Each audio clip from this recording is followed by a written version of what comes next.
Man, I'm getting tired of people saying that Tyrone Woodley threw the fight, is going to throw the fight, had a no knockout clause. This shit is ridiculous. Look, people just need to accept that Jake is better than what they want to give him credit for. Here's the deal. Tyrone Woodley would knock out any amateur fighter with 4 to 5 fights, and that's all the boxing experience they have. Before I get deeper into this, hit the thumbs up, sub notification bell. That way you get updated when I drop the newest content like this. And with that being said, let's get into the video. Look, here's the deal. Tyrone Woodley, as I just stated, would knock out probably 98% of the guys who are amateurs who have never boxed before with only 4 to 5 amateur fights. There is no guys right now, present, future, or in the past that has ever done what Jake Paul is doing at the level that he's at. And that's fighting world champions with only 4 to 5 fights of experience. Now, here's the deal. You could say that Tyrone is a UFC champion. You could say that he's not a boxer, but he still has to have some level of boxing ability. And I can guarantee you he's put in a lot more hours in boxing than guys with 4 to 5 fights. So to me, it's disrespectful to really talk shit about Tyrone. It's disrespectful to discredit the win that Jake had. And it's extremely disrespectful to think a guy who was a 5-time UFC champion, whose legacy is concreted in the UFC, would actually take money to take a flop. Like, that's just not something a guy on that level would do. Maybe some journeyman would do that, but Tyrone's not a journeyman. And I don't care how old he is or where he's at in his UFC career. At the end of the day, when great fighters start to lose as they get older, nobody holds that against them.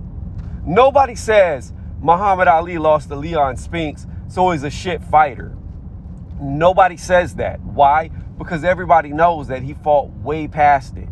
That when he was fighting, his best days were behind him, but he continued to do it because a lot of fighters, they love the sport. There's something about fighting that always calls to you. It always calls to you. It's like the thrill of the hunt. You always want to do it. With my boxing experience that I had, there are times when I just drive in my car and I want to do it again. And I know it's not conducive to my job, my situation that I'm in. Like, I don't have the time or the hours to put into the gym to fight, but I always get the calling. It always creeps up. So you could imagine with a guy like Tyrone, who's been fighting his whole entire life, and that's how he made his career, that's how he made his living, how strong that calling is. That's why guys stay past their prime. But again, even Tyrone being older in age, in the latter stages of his career, he still has a name to uphold. And I'm sorry, like, the disrespect is beyond belief that a guy like him would actually take a flop. A guy like Ben Askren would actually take a flop. They didn't, they wouldn't. And I can promise you, if Tyrone could have knocked out Jake Paul, he would have. Because the punch that he landed that had Jake wobbling against the ropes, there's no way Tyrone would have known if he threw that shot or not, it would have knocked Jake out or not.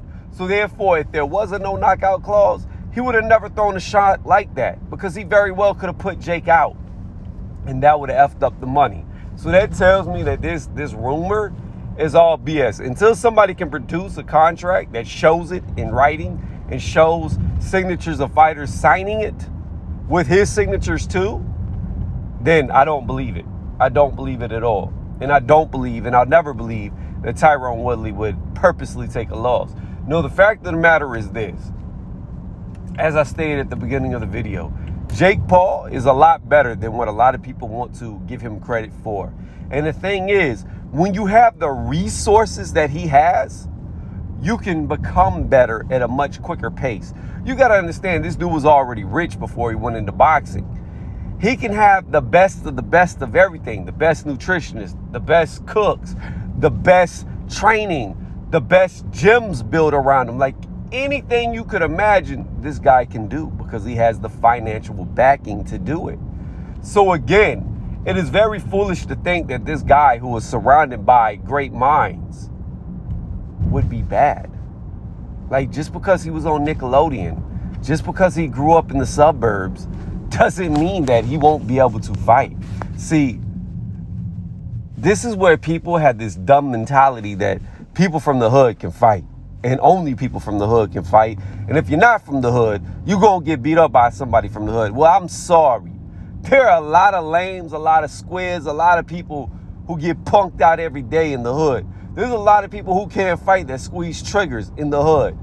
That shit don't make you tough growing up broke. The only thing it does is make you hungry. It can give you the desire to want to get out of where you are. And maybe you can grow a little bit of thicker skin because you see things, do things that other people normally wouldn't do in that circumstance. So I shouldn't say that it doesn't make you hard, because it can. It can harden you. But at the end of the day, no matter how much your mentality is hardened, it has nothing to do with your physical attributes. It has nothing to do with your ability to fight in the ring, other than give you hardened desire to want to get to a better situation for you and your family. So again, to me, it's irrelevant where Jake Paul comes from. It's irrelevant. The greatest warriors in the past were princes, sons of kings. One of the greatest, Alexander, probably the greatest, never lost a battle, used to fight with his men on the line as a king. Come on. Coming from wealth doesn't make you weak, doesn't mean you can't fight. What it does is it gives you maybe less desire to box. Maybe it gives you less desire to have to go through the heartache, the strain, the pain, the hours to put in. But by far, it doesn't take away from what your abilities could be if you go down that route, if you pursue it. And that's the thing about it. Tyrone, again, coming back full circle, you put any other guy who's just getting into boxing with only 4 to 5 fights, and he knocks him out. I'm sorry, but he knocks him out. There's nobody who's fighting world champions like Jake Paul. Now, Ben Askren, I knew that Ben wouldn't be able to do too much because he's just a pure wrestler and he's never shown good hands. So maybe guys with limited amateur backgrounds could beat him. But Tyrone, he's knocked people out with his hands. He's moved with his hands to get in close, to tackle people, to throw them down to the ground. And my thing is this. Tyrone's abilities, his skills, his history, his resume is much greater than Jake Paul's. And on paper, he wins in every category. But here's the fact. Jake Paul can fight. And he's got a lot of backing. And he's got a lot of money. And because of all of that, he won the first fight. Now, will he win the rematch? I do not know. But I do know that if he does beat Tyrone Woodley in the rematch, whether it's by points or knockout, this isn't fake. This is not a fake fight. This is a real fight. This is a guy that and I could be wrong. I don't know Tyrone Woodley personally.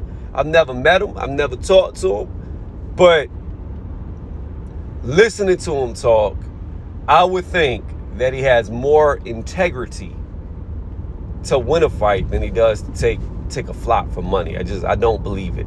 I don't believe that he would do it. So let me know what y'all think in the comment section. Again, I just find it disrespectful that you've already got people saying that the fix is in and he's going to take another flop and he's signing contracts to where he can't knock out Jake and all this other bullshit. No, at the end of the day, the best fighter is going to win. And if Woodley, now with more experience, comes out and wins, well, guess what, guys? He's supposed to win. He was a 5-time world champion. He's supposed to beat Jake Paul. So even if Jake Paul loses, it's not the end for him. It's just a loss against a much more experienced fighter.